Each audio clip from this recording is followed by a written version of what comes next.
Hello everyone, कैसे हैं आप सब। एक बार पुनः से कोचिंग क्लासेस पर स्वागत है। उम्मीद करता हूं आप सब अच्छे होंगे, मस्त होंगे, बेहतर होंगे, आपकी पढ़ाई बेहतर चल रही होगी।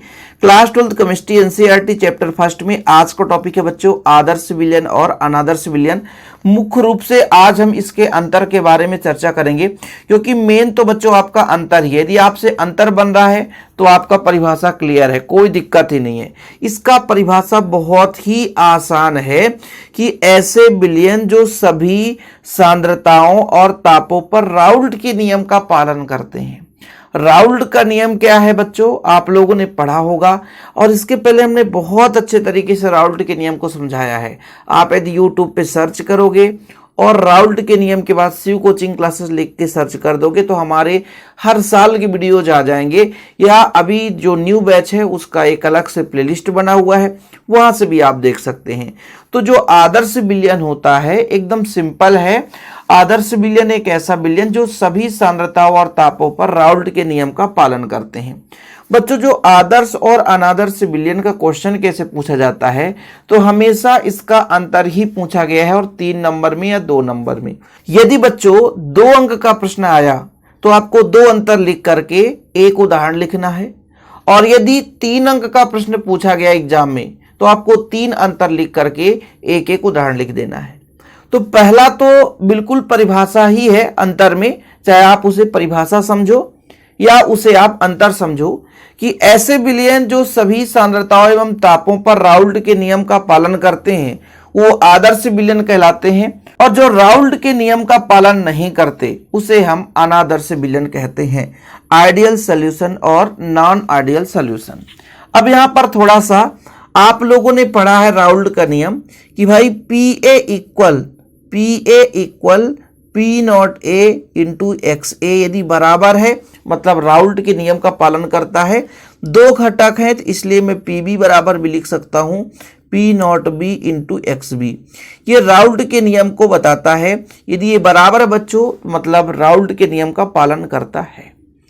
ठीक है, यानी यहां पर ये है क्या, ये पी ए का मतलब हो गया विलायक का वाष्प दाब विलायक के मोल प्रभाज के समानुपाती होता है, और यहां पर आपका हो गया पीबी, तो भाई विलेय का ये आपका पी नॉट का मतलब हो जाता है शुद्ध विलायक के लिए वाष्प दाब। जैसे पी ए मतलब विलायक का वाष्प दाब और पी नॉट ए मतलब शुद्ध विलायक का वाष्प दाब, पीबी है आपका विलेय का वाष्प दाब, पी नॉट भी आपका शुद्ध विलेय का वाष्प दाब। अभी फिलहाल यदि राउल्ट का नियम आपसे बन रहा है तो ये बताता है कि भाई साहब जो भी विलयन है यदि उसका वाष्प दाब राउल्ट के बराबर हो गया तो वो राउल्ट के नियम का पालन करता है, और यदि बराबर नहीं हुआ P A not equal P naught A X A तो मतलब राउल्ट के नियम का पालन नहीं करता। P B not equal P naught B X B तो फिर वो राउल्ट के नियम का पालन नहीं करता, तो आपका अनादर्श विलयन कहलाता है। तो जो राउल्ट के नियम का पालन करते हैं उन्हें हम आदर्श विलयन कहते हैं, और जो राउल्ट के नियम का पालन नहीं करते सभी सांद्रताओं एवं तापों पर तो अनादर्श विलयन कहलाते हैं। अब यहां पर थोड़ा सा आप समझिएगा कि जैसे मैं कहता हूं कि कोई भी विलयन बनता है बच्चों, कोई भी विलयन बना, मैं कहता हूं यहां पे एक विलयन बन चुका है और वो विलयन कहीं ना कहीं घटकों से मिलकर बना होता है, वो आपका विलेय और विलायक है। तो 2 घटक से मिलकर बना होता है, एक तो आपका ये विलयन है बच्चों, तो एक तो विलेय और विलायक। जब हम बात करते हैं आदर्श विलयन में तो इस विलयन का जो भी यहाँ पे सॉल्यूशन अर्थात विलयन है, इनके कणों के बीच जो भी आकर्षण होगा वो आपके विलेय या विलायक यानी शुद्ध अवयवों की समान कोटि का होगा। अर्थात विलेय के बीच कितना आकर्षण था, विलायक के बीच कितना आकर्षण था, जब ये मिलते हैं तो इनके बीच कितना आकर्षण है, ये समानता को रिप्रेजेंट करते हैं, समानता को प्रदर्शित करते हैं। अर्थात जो विलेय में था, विलायक में था, उतना ही विलेय और विलायक जब मिले तो उनके बीच भी अंतराकर्षण है। यही लोगों को समझ में नहीं आता है कि ये सर समान कोटि का मतलब क्या हुआ, कि भाई 2 चीज हम मिलाते हैं विलेय और विलायक को, तो विलेय और विलेय के बीच भी तो कोई आकर्षण रहा होगा, विलायक और विलायक के बीच तो कोई आकर्षण रहा होगा। तो कहीं ना कहीं जो आपका विलेय और विलेय के बीच में आकर्षण है, विलायक और विलायक के बीच में आकर्षण है, तो जब दोनों को मिलाते हैं तो वही आकर्षण विलेय और विलायक के बीच में होता है। अब कहोगे सर विलय विलय के बीच में कैसे होता, देखो बच्चों, जैसे मैंने कहा पानी है, पानी मान लो आप विलायक मानोगे, तो जल के अणु केवल एक अणु तो होगा नहीं विलयन में, कई सारे अणु होंगे, तो उनके अणुओं के बीच तो भी बंध होगा ना कोई, जैसे हाइड्रोजन बंध ही होगा। इसके साथ हम यदि आदर्श विलयन बनाते हैं तो कोई विलय पदार्थ मिलाए तो उनके बीच भी जो आकर्षण है वो शुद्ध अवयवों के समान कोटि में होता है, और अनादर्श विलयन में ऐसा नहीं होता है।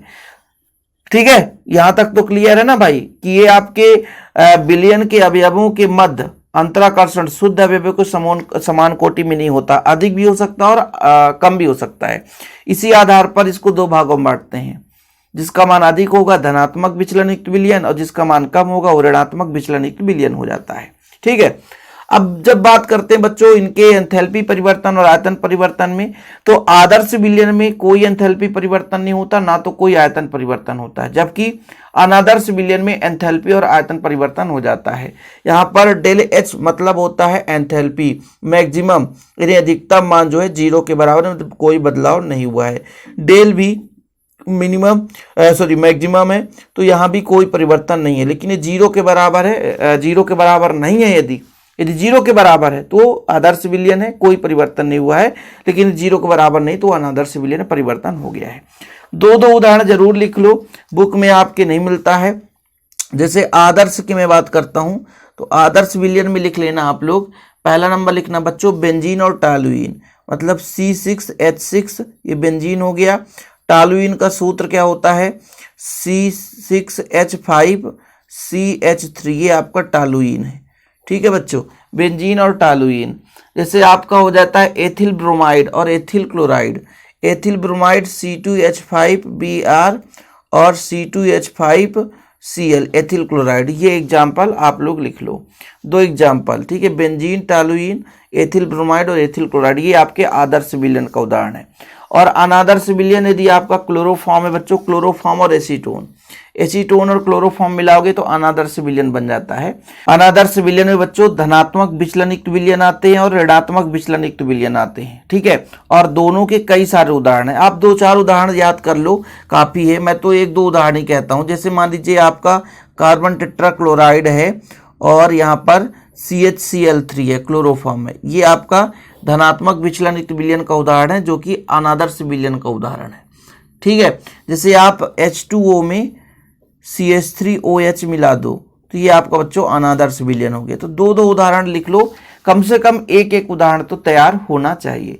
तो आदर्श विलयन जो राउल्ट के नियम का पालन करते हैं सभी सांद्रता एवं सभी तापों पर, उसे आदर्श विलयन कहते हैं। अनादर्श विलयन जो राउल्ट के नियम का पालन नहीं करता है।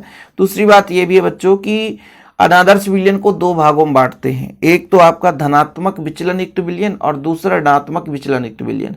तो इसको हम अगले वीडियो में जो अंतर है उसको कवर करा देंगे।